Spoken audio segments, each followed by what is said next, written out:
Welcome to Rich on the Road Across America. Hey there, this is Rich, and welcome back to part 3 of Lucille's wintertime tune-up. Step 1, we replaced the coolant. Step 2 was replacing the clutch plates, but in order to do that, we had to remove the exhaust pipes. And today, it's going to be a really short and fairly simple one for replacing the crush rings of the exhaust system.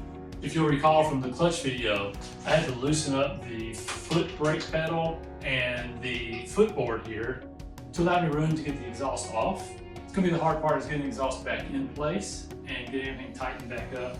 So hopefully we get it all back together. So let's stop talking and get to work. So next we're going to put on some crush washers into the exhaust ports before we put the pipes back onto the bike. There's one ring for the front and one for the rear, and it just sits in and the pipes go on and bolt on. Sounds simple, but it's going to be some work. Here is the genuine Honda part number if you're interested for the crush rings.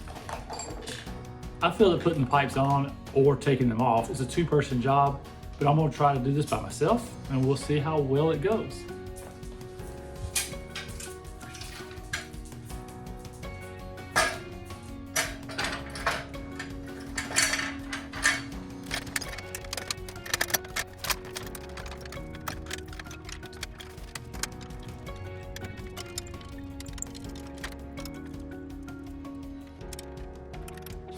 So my attempt was to get them roughly positioned on.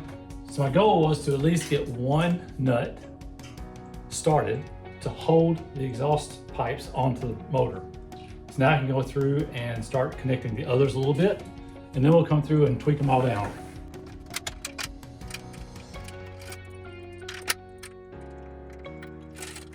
So I just connected the two bolts that hold the rear of the pipes to the frame of the bike. That's taking a lot of pressure off of this. Now I'm going to work on getting these heads connected. When it comes to these acorn nuts to put the pipes back onto the motor, I can't find a torque spec anywhere in the Honda manual. I've called a couple of Honda service garages and they don't really have a spec either. Their suggestion is to put some anti-seize on this because the post coming out of the block tends to rust.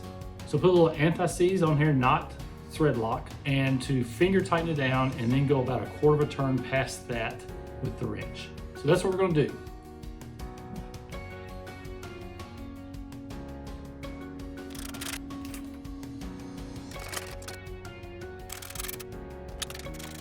So my top acorn nut on my front pipe is obstructed with my highway bar attachment. So it was actually a lot harder for me on that one than it probably will be for you. It's recommended that you not tighten the top or bottom bolt on the front or back all the way down, but instead tighten some on top, some on bottom, some on top, some on bottom, and work it in. So that way you're not putting anything at a bind. You won't strip your posts. You'll also pull the pipe against that new crush ring we installed so that you get an even seal of the pipe against the block. So the pipe's a little heavy, a little unwieldy, hard to get everything aligned with a one-person installation, but I managed it. Wasn't easy. It'd been a lot easier with two people. So if you have the opportunity, have someone give you a hand. It'll only take a few minutes with their assistance. Took a little longer doing it by myself. Now I have to reinstall my footboard and rear brake pedal, and I have a few bracket attachments to finalize tightening up. The only issues I experienced with the exhaust was the footboards, the brake, and the highway bars. Those are all additions that I put on myself, but your experience may vary depending on your situation. Well, that completes step 3 of Lucille's wintertime tune-up. We've done the coolant, then we did the clutch plates, and because we had to remove the exhaust pipes to get to the clutch plates, we've now reinstalled the exhaust pipes on the Honda VTX 1800. I hope you plan to join me on step 4 of the wintertime tune-up. We'll be replacing the front and rear brake pads. Thanks for watching. See you guys. I may be poor, but I'm rich on the road across America.